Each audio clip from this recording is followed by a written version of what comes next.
Bonsoir à tous, je suis Aline, coach de l'âme et de destinée. Comme à l'accoutumée, bien avant de rentrer dans le vif du sujet, j'aimerais d'abord rendre grâce au Seigneur. Excellent Père de grâce, je te bénis, je te loue Seigneur pour ce moment, Père. Je te prie de disposer les cœurs de tous ceux et celles qui vont m'écouter. Seigneur, pour ceux qui sont abattus, déstabilisés, Seigneur, qui sont tourmentés, Seigneur, je te prie de leur faire grâce, de les restaurer, de leur fortifier, Seigneur, de consoler les cœurs de ceux qui sont attristés en ce moment, Père. Que toute la gloire et l'honneur, Seigneur, te soient rendus dans le nom puissant de Jésus. Amen. Alors, je continue toujours dans la même lancée de agir. Bien avant de continuer, j'aimerais d'abord remercier tous ceux et celles qui partagent mes vidéos, tous ceux qui like, tous ceux qui visionnent. Et toi qui n'es pas encore abonné à ma chaîne, je t'invite à cliquer sur le lien s'abonner. C'est pour faire croître notre communauté. Et j'espère que mes vidéos vous boostent, je vous apporte un petit quelque chose de plus dans votre vie. Et que toute la gloire soit rendue à notre Dieu. Et merci de regarder la vidéo jusqu'à la fin. Alors, l'histoire dont je vais m'inspirer ce soir, c'est l'histoire de David et de Goliath. Dans cette histoire, nous voyons d'un côté David et nous voyons le peuple israélite qui passait son temps à prier, à jeûner. Mais quand il fallait passer à l'action, quand il fallait aller affronter Goliath, là, le peuple était comme paralysé. Donc, je reviens toujours à ce que j'ai dit dans mes précédentes vidéos, que c'est ceux qui passent à l'action qui font la différence. Et nous voyons le cas de David. Peut-être, mon frère, ma soeur, toi qui m'écoutes, tu n'es pas considéré dans ta famille, mais ce n'est pas grave. Si tu as de la valeur pour Jésus, sache que Jésus va t'honorer. Si tu honores le Seigneur, la Bible dit que Dieu honore ceux qui l'honorent. David a appris à honorer Dieu dans ces moments, dans la brousse où il n'y avait personne pour l'applaudir, dans son lieu secret.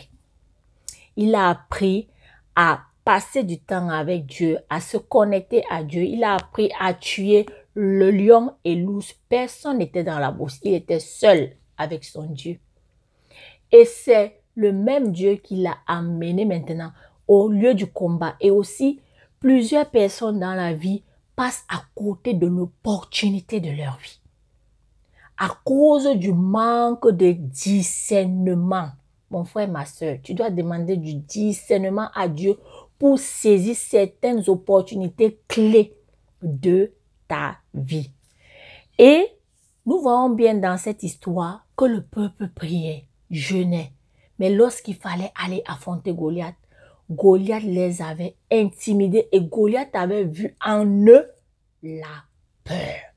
Et nous savons bien que la peur ne vient pas de Dieu, mais la peur vient du diable. La peur, c'est la foi du diable. Comme je le dis souvent, que la foi, c'est un risque. Les gens qui ont la foi, ce sont des audacieux. Ce sont des courageux. Comme le cas de David. Quand David est venu sur la scène dans le camp du combat, David n'a pas regardé à la taille de Goliath, pardon. David savait qui était son Dieu. David comptait sur son Dieu et regardait la guerre des paroles. Dans la vie, plusieurs de nos combats sont remportés d'abord à cause de notre langue. Ce que nous disons. David, face à ces paroles d'abord, a anéanti la puissance de Goliath. Il a dit à Goliath, quel est cet incirconcis?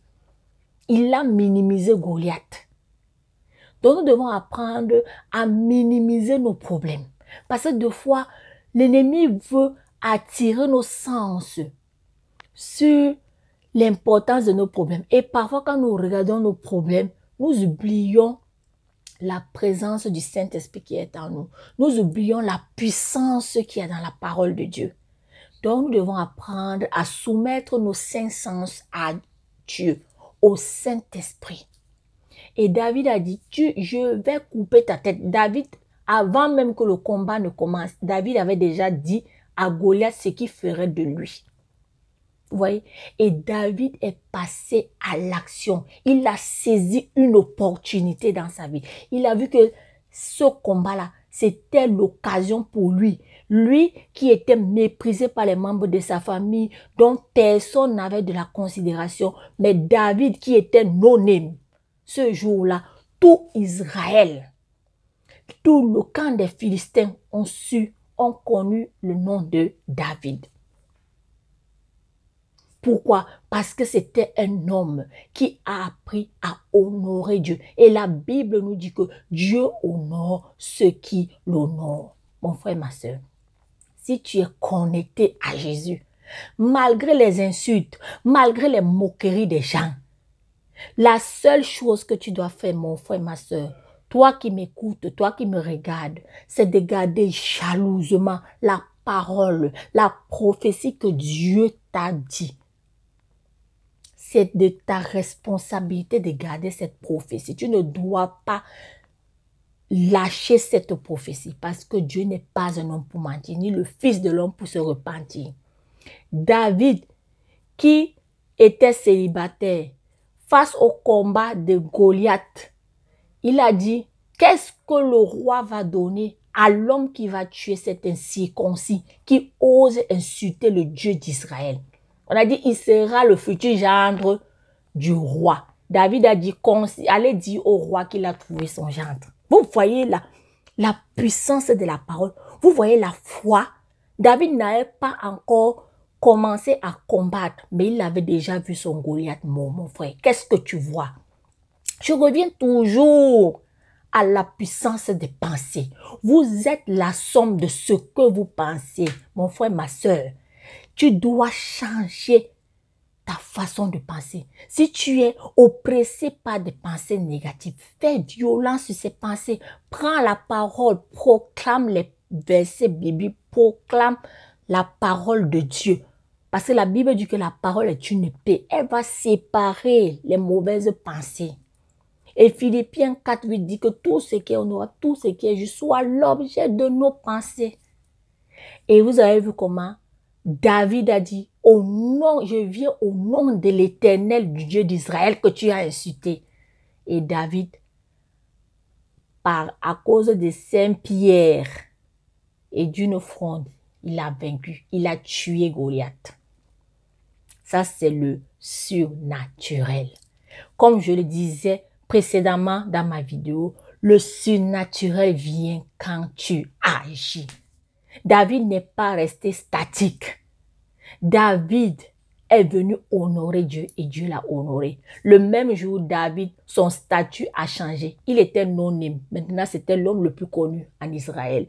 Il était célibataire. Le même jour, il a épousé la fille du roi. À cause de David, toute sa famille était exonérée pour payer les impôts. Donc, mon frère, ma soeur, ne te néglige pas. Ce que Dieu t'a dit, ça va s'accomplir. Mais la seule personne qui peut arrêter la promesse de Dieu pour ta vie, c'est ta propre bouche et tes pensées. Fais très, très, très attention. Merci de m'avoir écouté.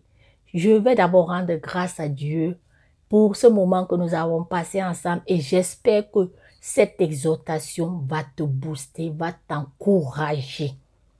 Excellent Père de grâce, je te bénis, je te loue pour ce moment, Seigneur. Je te dis merci pour ce moment de partage, Seigneur. Que cette parole puisse transformer la vie d'une personne, Seigneur, qui est désespérée, désemparée, Seigneur, qui est humiliée au sein de sa famille, Saint-Esprit de Dieu. Mais la Bible nous dit que tu es le même hier, aujourd'hui, éternellement. Tu n'as pas changé, Seigneur. Dans cette fin d'année, Seigneur, tu es le Dieu qui connaît la fin d'une chose avant son commencement, Seigneur. Que tu restaures, Seigneur, tous ceux qui pensent qu'ils sont perdus, qui pensent qu'ils qui ne valent rien, Seigneur. Restaure-le dans le pensée, dans le nom puissant de Jésus. Amen. Bien avant de partir, je vous invite sur mon site Shopee ADC. Je fais des bijoux en plaqué or que vous pouvez trouver sur mon site. Vous voyez ce joli collier. Vous pouvez trouver tout ça sur mon site. Merci de passer vos commandes et je vous dis à très bientôt. Prenez bien soin de vous. Que Dieu vous bénisse. Bisous. Bye bye.